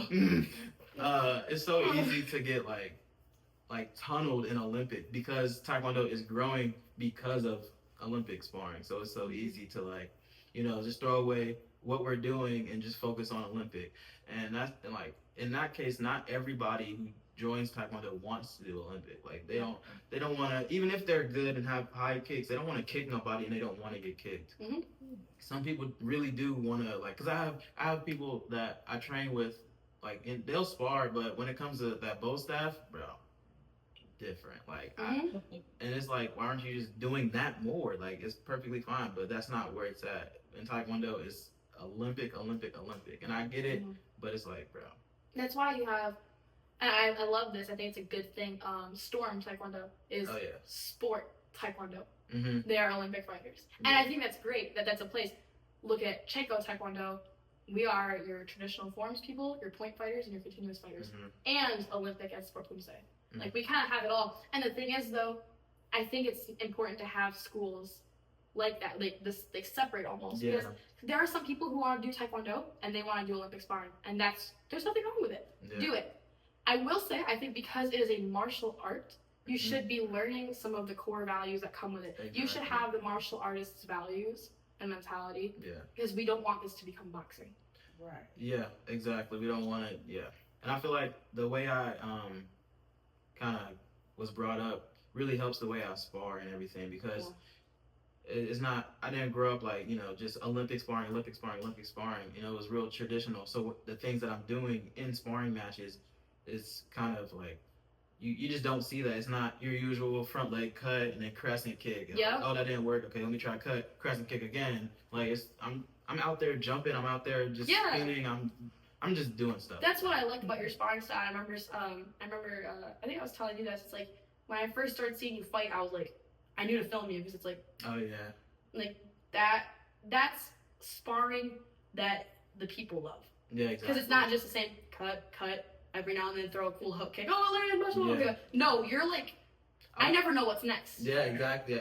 Keep them on their toes. I don't. Never let them know your next move. Yeah, I don't know what I'm doing either, bro. Like that one clip. Oh my, that was our tournament. Budokai. That was our tournament where I threw the cut and then I jumped on top of the axe. I did not know I was gonna do that. I just was stuck on him. Like, okay. I loved the reactions. I loved RJ's reaction, and I loved that somebody had an overhead and you could see me in the corner with my camera. Oh yeah. And I'm going like this. I caught it. I was like, and I'm looking at it like, look, I have gold on my camera. I was so happy. Like I just feel like that. Like it just helped a lot, because I'm not just trying to just like. The reason Taekwondo gets so much like crap on it is because everybody's doing the exact same thing. Like, you look at white belts in Olympic sparring, and then you look at people in the Olympics and Olympic sparring, and it's literally the exact same thing. Cut flip, cut crescent, like what? Like, get in the clinch, short like, kick. That's why how did I just blank his name? CJ. I don't know how I just blanked his name. He's the biggest name in Taekwondo. CJ. He gets so many eyes on him, and people say he's like the greatest in Taekwondo right now. It's because, like, look what he's doing. He's not just doing the cuts and all that. He's jumping, he's spinning, all that. Like, that's just you need that. You need different names. It's like in the NFL or NBA. I like this player because he does this. I like this player because he does that. It's not everybody doing the exact same thing. I don't know. I want Taekwondo to become a bigger name, and it is, but I don't know. I feel like we need more. Like, not just Taekwondo. I think it's like we need more character. It's like the martial arts that self-expression side of it. Exactly. So it's like the Taekwondo fighting, and it's like even karate fighting. Like, I just love seeing when people express themselves, and like that's why I started wearing that flower in my hair, because that's like some people don't Yeah. recognize like the logo because there's a lot of people with 313, not a lot, but there's others, whatever. But I want it to be like stick out. Because I remember I posted a TikTok and there was a girl who was like, oh, "You're the girl with the flower in her hair," and like they recognized me, and it's like that's like my brand along with how I do my forms. So it's like same kind of thing. It's like I'm different. Like I want them to. I want to be an attention grabber, and that's why but I'm gonna tell you right now, this tournament tomorrow, like I'm already like telling myself, I'm getting down on myself. I can feel it. Like on my way here, on my drive here, I remember thinking like what if I don't win again? And I started getting in my head like, what if I'm not really like, what if I'm not all that? What if my forms aren't that good? You know, what if somebody comes in and stomps on me? I even had I had somebody message me. And I don't like to be like cocky about it ever, but when I'm saying like, oh, I'm gonna go back and get that grand champion trophy, that's me saying it. That's me goal setting. It's not me saying like I'm coming back from. That's not what I'm saying. You're speaking it. I'm saying like I'm coming back. I'm going to get grand champion again. That's not what I'm saying. And I remember I texted that to somebody, and his immediate response was, "Yeah, well, we'll see about that because this person might register." And I remember just immediately just going, "Oh brother." Oh brother, this guy. And this person that he called out was a person who's on Team ATMA. Are you familiar? No, I'm not. It's a Pumse team. I don't know where they're out of, but your top like Team USA, like from USA Taekwondo Pumse players are from Team ATMA. And she was from there, and he said that, and I remember just being like, yeah. And ever since now, I'm just like, and it's not even about her. It's more of like, yeah, can't wait to text you back, buddy. It's like it's painful on that level of like personally being like, why would you say that? Yeah. So also like now I'm in my head thinking like, I'm not really all that. Yeah. Even though my name is literally sitting at number 4 in the world for free informs, I'm still sitting here like, the devil is a lie, man. Don't listen to that. No, you can't let. And that's what I'm trying to remind myself is like, and it's no diss against the guy that texted me that. He didn't mean that maliciously, but the way I took those words, that's the devil trying to get to me. Exactly. You know, like it's not him. It's just those words, the way they traveled to me. Mm-hmm. That was the devil trying to get to me and be like, hey. Yeah, trying to sow a seed for sure. Mm-hmm. While you're doing your form, you're thinking that. Yeah, it's very real. Like martial arts is more mental than physical. Like it's true. Like you'll lose to somebody, and not trying to talk bad on anybody. You'll lose to somebody who you're better than, but it's just because of your mental. Like it's so bad. Like I've been feeling so good about nationals this whole year until like, bro, they sent out brackets. Like that's early. That's what I'm saying. They sent out brackets, and I'm like, okay. And I look and I see, and I told myself last year, I was like, okay, next year I'm not gonna look at the brackets. But they sent it out so early. I'm like, let me see. Let me see what that is. And I'm looking at them, and I'm like, dang, what if I can't beat them? What if I can't? But bro, I'm so like, not trying to be cocky, but I'm so good at Taekwondo. I know like it'll be a fun fight because I'm good, he's good. Like I don't want to not fight him. To my best ability because I've been, just talking down on myself. Like, oh, what if I don't score this? What if he scores this on me? I'm like, bro, you just gotta chill. Like, it's so much of a mental battle. Like, I've seen so many athletes. I train with so many athletes who's just like the mentality. Like, you're losing to people you shouldn't be losing to because you're beating yourself up. Mm-hmm. You're in the ring and you're fighting the person across from you, and you're fighting yourself. Like, why are you fighting yourself? Was it Annika at the Bama tournament? Remember you were coaching her? I can't remember, was it? Oh, when you were recording? Mm-hmm. Yeah, that's and she started like it was a non-electronic match. Yeah. And I remember watching her and being like, you can kick higher. Yeah, she was shorting herself. And the problem is you give the power to them. Mm-hmm. All the power that you should be giving to yourself, I can kick high, mm-hmm. I'm fast, I'm younger than her, I'm this, I'm that, I have all these things. Like, the second you look at them and think, oh no. Yeah. You gave all of that energy and that power that you had, you gave them the power over you. And we had it too. I know, and I remember watching her, and there was one other person I watched, I'm not gonna add names, but there was another girl who point fought, and I remember I watched her and I saw her, she was going against a woman from her old school. Mm. And I remember she was already saying, yeah, she's from my old school, and she was on the point team last year, and I was like, take that? Like, who cares? Yeah. Not your brain. In your brain, like, you're, like I said, this is a grown woman that she's going against. She's my age. So I'm like, You're younger than her. You're more flexible than her. Exactly. You're definitely faster than her. Exactly. And at the end of the day, you can be way more aggressive than her. I remember saying that to her. I was like, you can be way, way more aggressive than her. Yeah. She started the match. I wasn't there when it started. When I got there, and she was down like 3. Mm-hmm. And I start yelling at her. Yeah. I was like, I was starting yelling at her. I remember people were looking at me like, what the heck? When I coach, like, I'm never mad, but it's like, I need you to hear me. Yeah, exactly. During Annika's match, when you came in and you were coaching her, bro, like, it felt like something flipped. I didn't even know you could coach like that. I'm like, you know what? You take the chair. Because that's the thing, though, is when I coach, I mean, I can coach fighting, but of course, the biggest thing I learned with younger fighters, like color belts, and some black belts, you just need to coach their mentality. Yeah, you have to tell. You gotta coach them. Yeah, remind them they can do it. Like, don't just be, okay, right here you're gonna throw a cut. You're gonna throw no. Throw the cut. No, it's like you know what you can exactly. do. We've trained this. We've been here. We've done this. Go. And I remember that girl. I told her. I said, with point fighting, you know, it's first two. It's the first to the exactly. point. And if you're first to it, and you don't look confident in your strike, and you don't sound off, you're not gonna get your point. Mm-hmm. I watched this girl when I started getting closer. I watched her blitz. It landed first, but she didn't look confident. She was like, yeah.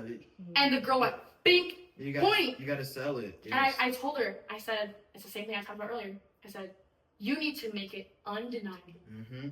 When you're yelling and you're even throw your hand up. You'll see that sometimes. Yeah. Like let's go. Like make it clear. Be confident because she walked into that ring all. Exactly. Like when I don't coach them a lot in point, but some of the students I train with, like, you have to sell it. I can't tell you how many times I've gotten headshots, and I don't even think I should be saying this, but how many times I've gotten headshots that I didn't even score. But you can say that. I just look like I did it. Like, I'll throw a front leg axe, and it'll just completely miss. It'll go over their head or it'll hit their shoulder, but it looks like, hey, coach, stand up. Let's go. Yes, do something. And then they're looking like, did I score? Did I score? He looked like he scored it, so all right. So there you go. That's the game. Exactly. That's the game. You have to win the game. And like a lot of point fighters, what they do is they work angles, because if you're at the right angle, and the judges can't quite see that. Yeah, if they cover it and it hits, exactly. But on the opposite end of it, I remember I taught my brother this. I was so proud. Buddy kicked him in the chest and it landed. And my brother went. Exactly. And they didn't give him a point. And I was like, show you blocked it. Yeah, you do that. I remember I started seeing point fighters do that even when it hit them. They just don't react. They just take the hit and go. Yeah. And then they look for the judges and they go. Don't fix your helmet either. Yep. Like, no. That's such a hard thing to do. Yeah. Like you'll get hit and be like. I'm like, it's like when it's down, I'm like, you know what I'm saying? You're looking through the top of that. Bink, and I'm like, where? What? Where you go? Shredder, where? Shredder, where? That is so funny, yo. But for real though, like coaching is just so fun. Like it's just so, I don't know, like telling a student. Like, cause they'll really walk in there, cause even I do it. Walk in a match, not believing that they can win, and then you just gotta tell them, bro, I've watched you train, I've watched you put in the work. You can easily do this, and then they'll fight so much different. Like it's so crazy. I love coaching. My coach, shout out Coach Hamlin, hey now, like since I switched to him being my coach, I just feel like I don't know. I just feel so much better about the way I fight. Because he doesn't even like, it's not that he doesn't give me like kicks to throw, because he does do that, but he's just telling me like mentally like where I should be. Like in Michigan, where you were recording, and I had such a tough match. Like I was just not there mentally. I'm winning. I won the first round, and then the second round he just comes out, just punches me, and I remember getting so heated. You were rocked, I'm like, bro, I hate that so much. And then he's just telling me like, bro, all right, like he didn't hit you with a bat, he didn't do something illegal, like he just hit you. That's it. Like let's just get back into it. And I remember that was like my first like buzzer beater, like throw the spin hook, score it, time. I'm like, that was pretty tough, but I wouldn't have won that if he wasn't like, checking my mental. Yep. And that's just so tough. I love coaching so much, like coaching the kids and just watching them like just perform different, even if they lose, just them walking away with a smile because they know they really did try their best, and then they have something that they can like, learn from the match. definitely gonna be there. I'm definitely gonna be So recording. I have done an Olympic match. I have done one Olympic match, like actual Olympic fight. Like or electronic a division. Yeah, I've done actually two fights, one division. I lost. Bad. No, actually not bad. I'm sorry, just the way that she said I lost, I was like, oh no. No, I actually, okay, I didn't lose too terribly, considering it was my first time ever doing Olympic ever. Mm-hmm. Like, with a Holy-One and the electronics, it's my first time ever doing it. I remember Shane watched me, and Shane came up to me afterwards, and he was like, that was good. He was like, that was good. Because I was against his fighters. And they were way older than me and way taller than me. There was a division I could have been in, but this tournament wanted to keep the divisions, like, 3 or 4 people. Yeah. And the division I would have been in already had 4 people, so they were like, get in there. And it was a grown woman who was like in her 40s, who's tall and had been fighting for years, and then another girl, really tall, same thing, from Storm. Fun fact, she's, I don't know what she keep up with, like, the Lions or nothing. She is Aiden Hutchinson's sister. Oh, yeah. I fought Mia Hutchinson. Yeah. You fought Tank. We joke about it in our house all the time. Love her. She's wonderful. She's actually super sweet. Mm-hmm. So sweet, but I will never forget it. She comes up to me, and she's like, she doesn't come up to me, actually. It's the tournament host that comes up to me and goes, do you know who she is? And I'm like, that's not a good way to start. I'm like, no. What? I don't know. I had no idea. I'm sorry. I wasn't keeping up with the Lions that much yet. Like, I really wasn't. And like, he's Aiden Hutchinson's sister, and I was like, oh, okay. yeah. I'm like, cool story, bro. You don't gotta do it, me. We fighting? Yeah, tell them what the Can I do Pumse now?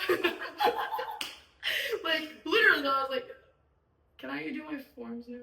And they're like, well, she is like, you know, she works for him. She's like his media person, and tomorrow they have there's like really big game the next day. And I was like, oh, okay. And they go, well, she got her nails done. And they were like stiletto long. Oh, well, then you're not sparring. What? And they said, are you okay with still fighting her? I said, no. Yeah, no. Because when I was a kid, I had my eye clawed when I was fighting. This girl had long fingernails, not even like done, like long, dirty fingernails. And she scratched my eye during the fight. She was like, it was like came in close. She got in close, and like I think it was her thumb that cut my eye. So pink eye. Yeah, like I was a child, and I remember that. It's still every time I think about it, I like. Yeah. This was so scary. More than anything, it was scary. But so when I saw her nail, she was like, boom. I was like, ah! I was like, I said no, and my coach pulled me aside, and he was like, he goes, really? He's like, you're gonna back out of a fight? Like, this is like one of 2 fights you have. He's like, are you backing out because you don't want to fight her, or are you backing out because you don't want to like fight her right now? Shouldn't she have gotten in trouble because you're not supposed to have it? Right. Why am I love her again. No diss to her, but like, yeah, I was kind of. She probably whipped my ass, bro. I'm not. Well, when I said to her, I said, well, because my coach who was actually my boyfriend at the time, he was like kind of like getting kind of mad at me. He was like, you should be fighting, and I was like, all right, fine. So I walk up to her and I go, and it was in February. I go, do you have winter gloves? She's like, yeah, I do. And she goes to her bag. She puts on these gloves. I was like, I'll fight you if you wear those. Oh no. And she got me in, I think it was over in 2 rounds. I had points on her. Like, I put up a good fight. Lost. And the funniest thing, again, no hate to her, it was so funny. They called the end of the match. I stopped. Big roundhouse kick. Boom. And it's on video of my head just going. No. And she's, oh my gosh, I'm so sorry. And I'm like, I strongly dislike this. I was like, I was so upset. I was like, I just want to go do my sport now. Yeah, I always feel bad watching the students who obviously don't like sparring spar. Like trying to get them to compete. Like, come on, you want to do this? Like, you want to spar? You want to fight? And they're like, I really don't. I'm just want Gloria. I just want to. No, the thing is, I was down to fight. I wanted to. It was just when I saw my division, I saw how tall and like they're much heavier than me. Like their hits were very different from a girl my size. Like I was just like. You're speaking to me right now. I fight heavy, and I'm just looking up all the time, and it's so bad. Like I know at nationals is gonna be kind of crazy. I'm gonna be fighting super tall people, and that's just another thing. Like it's, oh my god, What are you doing in nationals? What are your divisions? Division. Oh, you're just doing sparring. I'm only doing. I wasn't sure if you were gonna do your form. I was gonna do on form, but like let's build off this. You feel me? Like Let's focus next year I'll run my form. No, But exactly. this year, no. Like no Nobody's sense seen in my spending the form. money Exactly, Right. yeah. if you're not really ready for it. No. Exactly. That's how I feel about it. But I'm so stuck in my like divisions. I don't know if I stay in heavyweight or go down. Like I don't really know because I'm barely in heavyweight. Like I'm barely in heavyweight.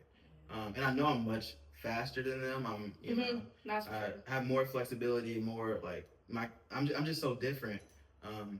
But it's just like trying to make sure I stay locked in. Like yesterday after I seen my brackets, bro, I was cooking. I woke up and I seen an email that the brackets was out. I looked, cooking already. Like I think I walked out of my room after crying twice because I was so nervous. I'm like, oh, it's really here. I'm trying to eat breakfast. Like He was out of it. Like yeah, I was out of it. I was not myself. Running in there. Yeah. The lights are on. Nobody's home. Yeah, exactly. So I'm like, okay, let me just chill. So then I went to practice, and while in practice, I'm like, wait a minute, I'm me, bro. Like Right. I'm nice, like that. Like I think belong here. Come on, Right. definitely. Like, but like he was saying, like the whole like imposter syndrome. Like when I see people that just have anything, it don't even matter what it is. Like, oh, you won there. I'm like, oh, I can't compete against you. It's no use. I can't win against you. But it's like, bro, like let's at least try. I was gonna say there's I'm so just- much beauty in trying. Yeah, so I'm just like, just prank. Because what I'm really thinking of is, and I'm really just thinking of like just one round at a time. Like just give it my all for one round at a time, and then I'll be happy. Because last year was my first nationals in like 5 years.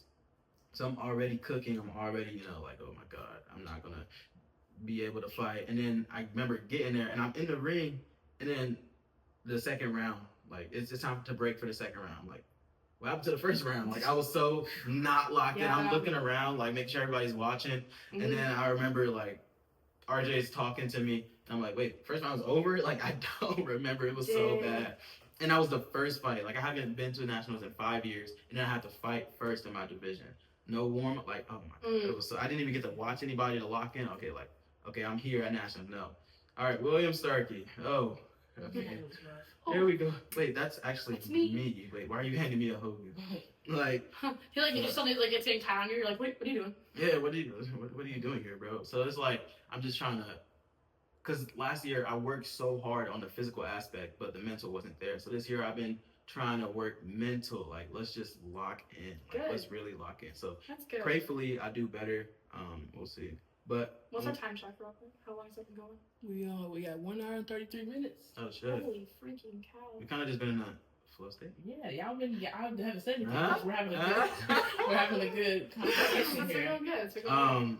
I only want to look at these questions because let the questions after that's your fans. Hey now, put in here. Shout out to my fans. Because I don't want them to be like, I don't want them to watch the podcast and they're like, he didn't even answer. He didn't even ask a question. Yeah. We can speed run some questions. We can do like a Q&A session. For sure. No, I love my followers. I don't consider them fans. I think that's a weird term. They're my people. I really rock with them. Like especially when they interact. I feel like fans is like such a I don't like that. high and mighty. Yeah, I don't ever say that. Like even like saying followers. Like I say followers is like the description, sure, but they're like my people. Like exactly. A lot of them keep up with my stuff like well too. Like I like it. I feel like we talked about what. I feel like we talked about you starting already. Yep, we did. I feel like we talked about competing in forms a lot already. And like, locking in. Yeah. It says, in a fight, would you rather have speed and power or the ability to see into the future for 1 second? Ooh. That's kind of tough. Damn, I didn't read that one. Oh man, that's tough. I think speed and power because somebody named Jiffy Cappuccino commented that. I think I would choose speed and power because I know my mental state. If I saw that 1 second into the future, I think it would just screw with me more than anything. Yeah, I feel like I wouldn't. I think the speed and power would just take care of that. It depends though. Like, am I able to like see 1 second and be able to change it? Like after I like come back. Yeah. Like if they throw like the meanest spin hook, am I able to like see that they're about to throw it and then be like, I'm over here now? I would. Yeah, I probably. Tough one. I think speed and power. Yeah, I probably say speed and power. I know. I think I'd see it and I'd go. Ah! Because if I like fast forward 1 second, I see myself laying on the ground. I'm be like, It's oh, big back. oh man, I should have did that. Yeah, definitely speed and power for sure. Because you can always be faster. You can always be stronger. And for me, fighting like my division is 191 and up. Like what do you mean and up? It should just Up. it should stop somewhere. Like why is it cap 400 pounds? What are we doing? Yeah, like Yeah, sumo fighters out there. Right. And I'm not like a heavy like 200. Like I'm like a natural 200. Mhm. Like that. You a lean 200. What was another one? I'm a beginner fighter. Give me some advice. I think it should be you. Should be me? Yeah, from like the actual fighter. I think it should be you. You're Mr. Sparring. Here, you ask me. Alright, so we have a question from Ahmed. Ahmed, I don't know how to pronounce the last name, but Ahmed asks, I'm a beginner fighter. Give me some advice. Let's see. Alright, advice if you're a beginner fighter. First of all, have fun with it. Right? Have fun with it. That's first of all. The second point I would say is learn the basics first. Learn the basics first. The spins are so fun to throw, but simplicity wins championships. Like you don't want to be out there spinning and all that, and then you can't keep them away from you. Like you need to have your cut, which is a side kick. You need to have your offline or your upper, your roundhouse kicks, your axe kicks. You need to have the basics first. And then after you have the basics, then you start putting your own little spice into it. That's with anything. That's even with forms. Like I tell the students I work with, learn the form and then add your own character into it. Because you don't want to be looking like a robot out there. Like when you spar, you definitely don't want to look like a robot because you're going to get read. After that first round, they're going to read you, right? They're gonna he's only throwing the cut. He's only throwing the crescent kick, right? Focus on the basics and then after that have fun with it and try to do something that's kind of like out of the ordinary. Like I have so much success in my sparring matches because of the kicks that I throw. Like I throw such different kicks. Like I surprise myself when I throw it. And what's so great, like I don't want to say it before nationals, but it's still gonna happen anyways. I'm still gonna catch you. The spin hook, I perfected that. Like I've mastered throwing it in situations where nobody would throw the spin hook. Like sometimes I surprise myself when I score it because like that was the dumbest spin hook I ever threw. But just the way I do it is just so crazy. So just focus on the basics for now. Especially if you're a beginner, you should be doing the beginner things like the tornado kicks, the like spin hooks. All that stuff will come. Just have the basics first. Because I'm telling you, once you get gassed out and you can't spin no more, what else do you got? Like, let's just focus on the basics. For sure. I'm good. That's good. There's some decent ones. Like I said, we can just speed run some of these. Yeah, I can for just sure. kind of switch. No. What is your happiest or most positive memory from martial arts? Ooh. Some weird guy, T. Martin, 1, 2, 3. T. Martin. Some weirdo. That's Thomas. Sounds Thomas like, Martin. bro, I'm sorry to you, bro. I kicked you so hard in the crotch, bro. At the storm, like, I have it on rumble video. thing. I have it on video. Jamie, pull that. Yeah, delete that. I kicked you so hard. Sorry. I'm sorry. Go ahead, though. That's such a good question because I have so many. Oh man, I wish. It's a fun sport. Like, every tournament is like fun memories and everything. Man, the thing my happiest. I think. Hold on, I'm gonna let me reach in and really think about this. Go ahead. I'm finding it. Let me go. What do you think? Sure, go ahead. Yeah, go ahead. All right. My happiest moment was pretty recent.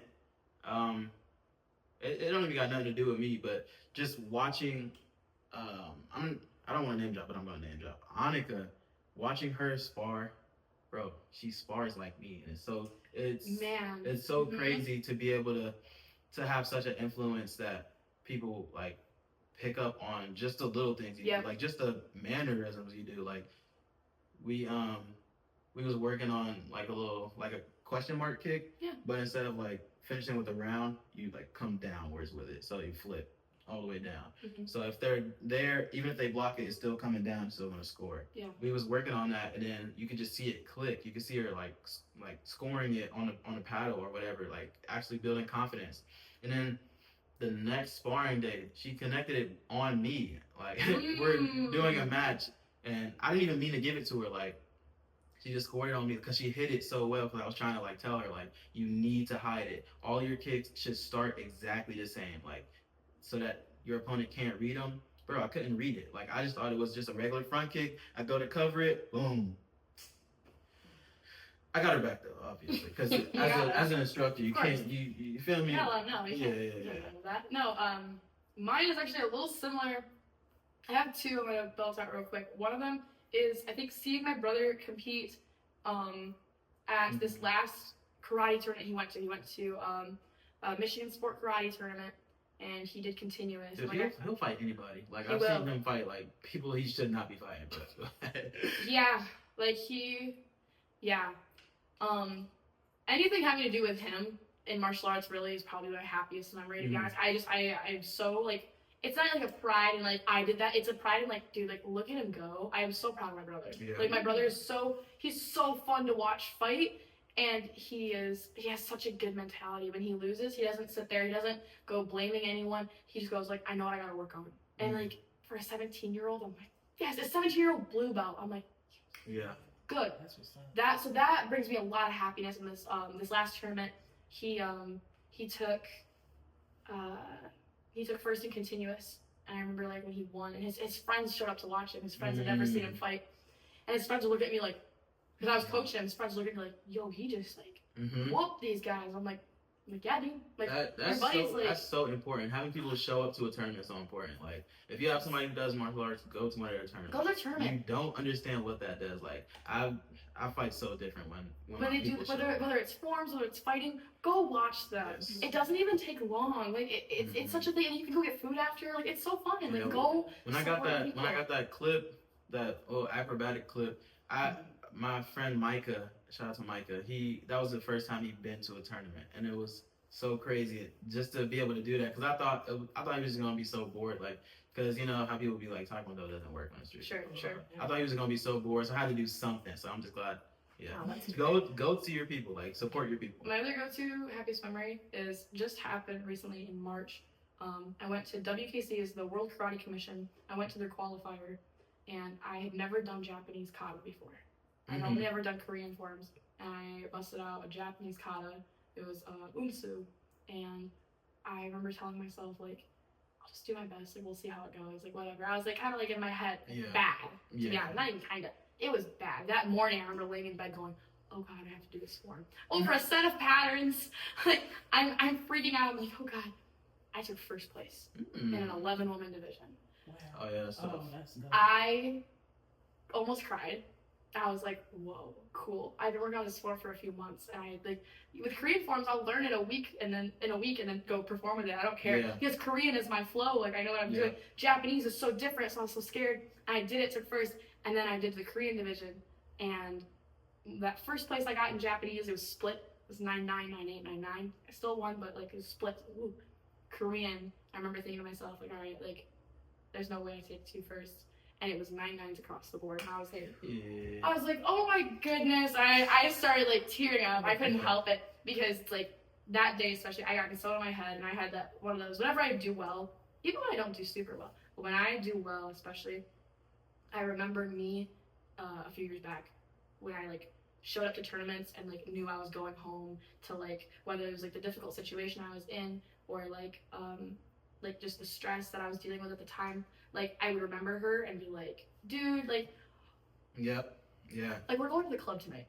I was like, you know, and it's funny, I don't drink, so I just go to the club literally just to, like, dance and have fun. Mm-hmm. So, I literally, my now roommate, he's just like, we're going to the club tonight, you want to go? And I'm like, yeah. I'm like, because it was celebrating my wins, but it was also celebrating how far I came. I was like, yeah, that's awesome. We do that.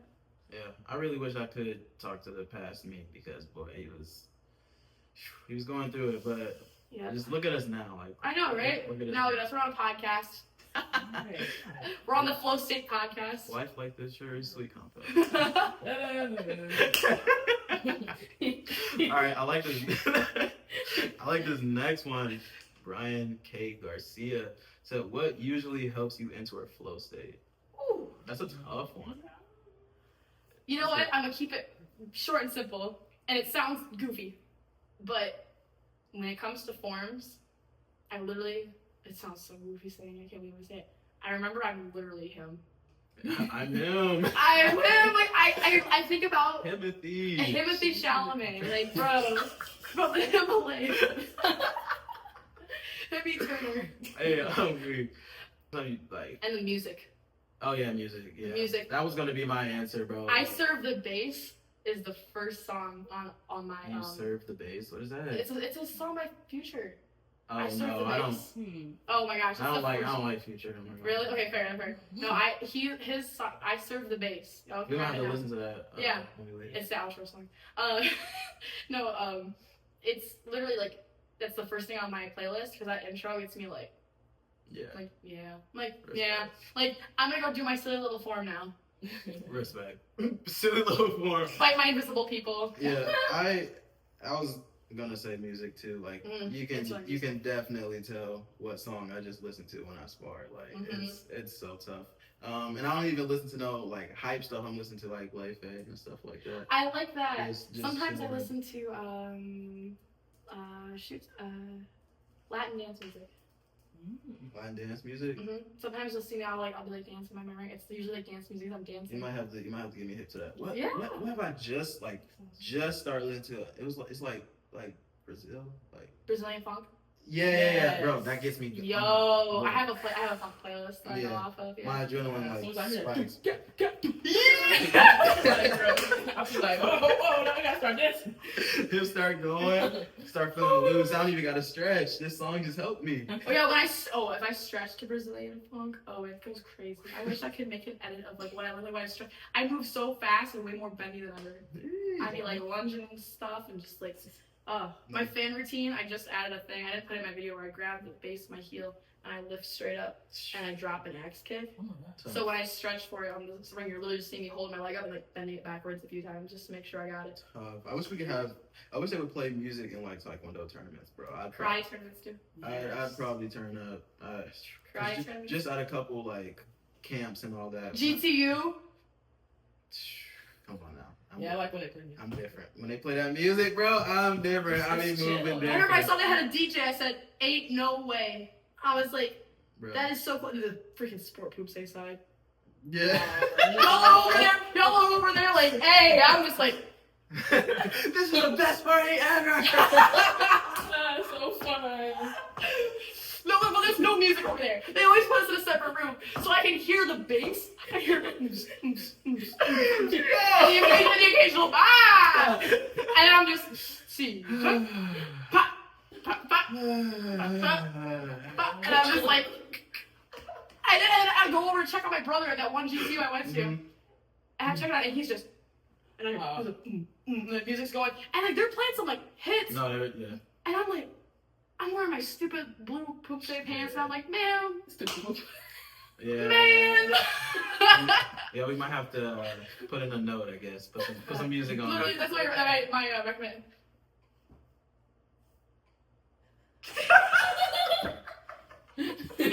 No. Because that's kind of crazy, but it's okay.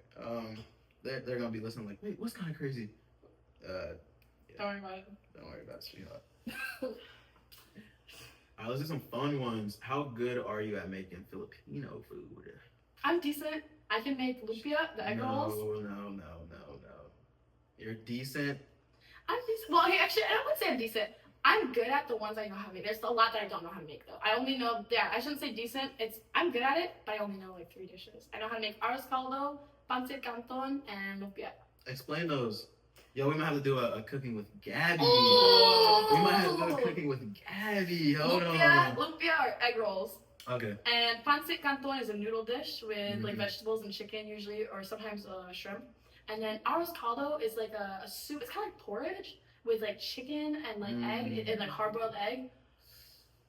I would hit this, but the one leg's going out. I'd take it out. The nerds would be everywhere. we don't have that in the funds yet. No, we don't have a solid table. But soon we will be breaking tables. We will have breakaway tables. You ever see David Dobrik vlogs? Yeah. You ever see when like that Alex guy, he comes in, he breaks the IKEA tables, he like stomps through them. Nope. That's a thing. That was a thing in the old vlogs, God. Dude, bring back YouTube, bro. Bring back real YouTube. YouTube died, man. Bring back YouTube. I'm trying to watch some vloggers do. Bro, everybody's trying to like just get straight to the money. Like, bring back like, come on now, but I think we should bring it back. Bring back the love. It ain't no love. It ain't no love, man. Exactly. Like watching people live their rich, stupid lives. Yeah. It's like I don't give up. Yeah, we'll bring it back though. We'll bring it back. We the martial arts vlogs. That's what I'm trying to do. I want to do hopefully this doesn't sound corny, but I want to do like fight scenes and all that. I want to record My instructor wants to do fight that. scenes. Yeah. Yeah, because like you never know, like you'll get called up to like be in a movie because of that. Like That's what I'm saying with the stunt stuff. Yes, exactly. So actually, future project that I'm dropping very soon. I am copying Harang's moves in Tekken, and I'm doing a remix of his combos because I'm gonna nerd out. Harang has an ITF Taekwondo background. Harang is also the name of their third Pumse.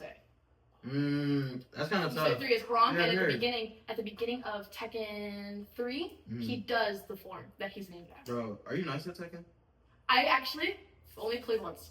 I only played once. I only know that much because I saw a clip of it, and I remember I watched somebody play, and I was like, "Yo, his uniform is ITF Taekwondo. It's like that black stripe. He's got the it comes down like this. It doesn't set off here, but it also doesn't cross over. And yeah, like I learned a bunch. And like Harang is like. Yeah, I haven't played Tekken a lot, but I feel like it's like 2 or 3 that's really Taekwondo heavy. Yeah. They have like almost every art. Their next one, they're dropping a Muay Thai fighter. That's actually kind of tough. And like it's sick. What do you think the scariest like art to fight against would be? Scariest martial art? Yeah. Muay Thai. Like just off the street. Yeah, Muay Thai. Bro, if I'm in a fight with somebody and I see them hit they'll cut you. Gone. They'll cut you, bro. Like they're not trying to like knock you out. No, they're trying to just cut you, bro. Yeah. Like elbows, like. That's why I started training Muay Thai. That's another thing is I learned several martial arts, so nobody could hit me with the Taekwondo doesn't work in real fight. I'm like, you're right, but the Muay Thai does, the Jiu-Jitsu does. Bro, you get hit with a teeth, bro. Your stomach doesn't work for like the next 3 days, bro. I'm telling you, like. I recently started teaching some people at the Muay Thai gym I go to. I started teaching them some Taekwondo stuff. I'm inventing Muay Kwando. Muay Kwando. And I watched Buddy hit a back kick in the middle of a sparring match, and I was like, and they don't do that there. No. They don't do that there. I remember I had to sit there and explain skateboard stance, flick your heels, look over your right shoulder, kick. Like I had to explain to them, and like. Let me tell you the power of a Muay Thai fighter and the mobility of a Taekwondo fighter. It's so ultimate fighter. It's so crazy, and I hate the obviously I'm Taekwondo heavy, but I hate the whole like it doesn't work. Yeah. Because people aren't looking at the right Taekwondo. They're watching Olympic. You're looking at Olympic and you're cut flick. Yeah, like first of all. We have sensors on our feet and sensors on our A lot of people do not know that though. Yeah, I know. Like we're trying to score, guys. We're not trying to do no heavy damage. We're trying to score. It's a game of tag. It purely is. I cannot believe and it's not a disrespect thing. I was shocked when I found out how many people don't actually know how that works and that there's like magnets and stuff. They're like it's so crazy. Like no, we're not actually just going bing bing bing thing and it's gonna do it. Like no, that they're points. Like the numbers that come up on the screen, nobody's like putting them in. It's electronic. Yeah, exactly. I'm so tired of getting the comments. I mean, I'm blessed to get comments now but I'm so tired of the whole like damage none I forgot how it goes. I know but it's like I'm not trying to do damage. I'm trying to score. I want to win, bro. Because I mean, you guys can come into a match and then you guys are kicking as hard as y'all can, and you look at the scoreboard 0-0. Like, just chill. We gotta score. We have to score, and it's not even just touching the sensor. It's about how hard you kick. You have to hit it a certain amount. Like, it's different, yo. But I like in like cage fighting, seeing people that are heavy Taekwondo fight against people who've never seen Taekwondo, because it's like they're getting hit with kicks and they don't even know what to do against it. I love it, but overwhelming. Yeah, I think Taekwondo is overwhelming. Yeah, of course, and it's just so fast. Like Muay Thai is definitely super scary. It's top 2. I feel like somebody knows how to wrestle. Yeah, Jiu-Jitsu. Yeah, Jiu-Jitsu, Jiu-Jitsu bro. is scary. especially dense people. Yeah, if I throw a kick, like if you're built like a bowling ball and I kick you and you don't move at all, and now you're in my space, because with taekwondo you need space, like you need space to kick. Like we're kick heavy, obviously. But if I kick you and you don't move, and now you have my leg, now you're done. Like somebody take me to the ground, I'm done. Like I give up. Whatever opinion you had, I now agree with you. Like I'm not trying to. Like, No, it's real. That's why I always tell people get rounded. Get your exactly. ground stuff. Get your hands. Get your feet. Yes, it's all art. Like it's all fun. There's no art that's better than the other. Like I love getting comments that are like when I post me doing forums, they go, "This is dumb. Do jujitsu instead." And I'm like laughs and blue belt. like they say like this is dumb. Do Muay Thai, and I'm like, come on now. I do. Like I've done smokers in Florida. I trained like for years. Love that though. I love like rage baiting. Like most of my posts, most of my posts are rage bait. Like the one where I'm just like rating how much I like each part. Yeah, that one. I remember you posted that, and I remember thinking like, ooh, yeah. like, this is gonna get the people. It's still like it's still going, and I'm like, bro. Like obviously it was just a joke. It was just a joke. Guys. Let's see. What's some more fun ones? Everybody's like kind of saying the same stuff. I know. I have some. Sure. But they're. Can you remember anyone? No. Sorry to everybody who. I'm stupid. Nobody's ever going to swipe over my questions ever again. Like, why would I? Because you didn't answer mine. No, it's all good. I feel like we've been going for a good. A good little chunk. Mm-hmm. I feel like if Yeah, we had 2 hours. I was gonna say we probably damn. had 2 hours. Yeah, that is kind of crazy. It doesn't feel like that at all. I feel like we kind of just started talking. But that was fun. That was fun. Yeah, I feel like if y'all can see the intros, twin. I was not locked in at all. But I don't know what happened. We just kind of locked in. Like once once we start talking about our art, you feel me? Because I could yell about my art forever. Like no, that's true. I can yell about my art forever. But hopefully you guys liked it. Let us know if you want Gabby back on here, right? Yeah. That'll be super fun, right? Yeah. We definitely need another one with you and the girls for sure. Oh yeah, I love that. That'd be awesome. But yeah, I don't know how to end these. How do I end? It's okay. Follow the social media. Oh my god. Okay. Follow where can we get another Instagram? I know, yeah. Yeah, and another TikTok. Yeah. I had to get the pod first, but yeah, that's true. Where can we find you? I'm on TikTok as Gabriella is on fire. I'm on Instagram as Gabriella Orme. It's kind of it. I'm on YouTube as well. I'm just starting YouTube. Yeah, I just started YouTube. I'm trying to do more like vlog of tournaments, some training stuff. Definitely the reels on YouTube, they definitely give you views. Yeah, I'm trying to do like some day in the life of as a karate competitor because that's kind of my life right now is like sport karate stuff. I want to see how far this can take me. So follow me on Instagram for like tutorials, vlogs, competition montages, kit combos, all that fun stuff. Yes. Yeah. Where can we find the person behind the camera, Big Ty? Where can we find you, Tyler? Big Ice Cup Ty. Where can we find you? Oh man, okay. What? We gotta get you. We'll get you in on that later. Favorite podcast ever. Anyways, not the clap. Sorry. So you can find me as Jupiter Splice on Instagram, YouTube, and TikTok. Just type in Jupiter. I should pop up. I'll be probably like first 5 accounts. That was a crazy flex. I was gonna say, that was a crazy flex. Dang, just type in J. I'll be right there. Like right there. Yeah. Okay. Jupiter Splice on everything. Okay. And where can we find you? Oh my God. Okay. On Insta, I almost said 27 Starkey. R.I.P. my old Instagram. R.I.P. I don't know. Instagram, stop deleting accounts. But anyways, For real. My Instagram is the 27 Starkey. What else? TikTok. My TikTok is 27 Starkey. Just type in 2. Yeah, just type in right 2. There. Don't even type. Just pull your keyboard up. I'm gonna be right there. They're gonna suggest it. Yeah. Right there next to CJ. One day, bro. One day, for sure. It would be so crazy to interview the whole USA team. Like that would go stupid. I definitely travel for that. But anyways, Instagram, the 27 Starkey. TikTok, 27 Starkey. YouTube, 27 Starkey. And if you're watching this, like the clips of it on YouTube were the Flow State Podcast. And then on TikTok, Flow State Podcast. And then Instagram coming soon, Flow State Podcast. There you go. Hopefully nobody like has that name. But if they do, I do not care. Bing. Yeah. Looking like a booty. Yeah, that's kind of it. Thank you for watching. All right, bye. This has been Flow State Podcast.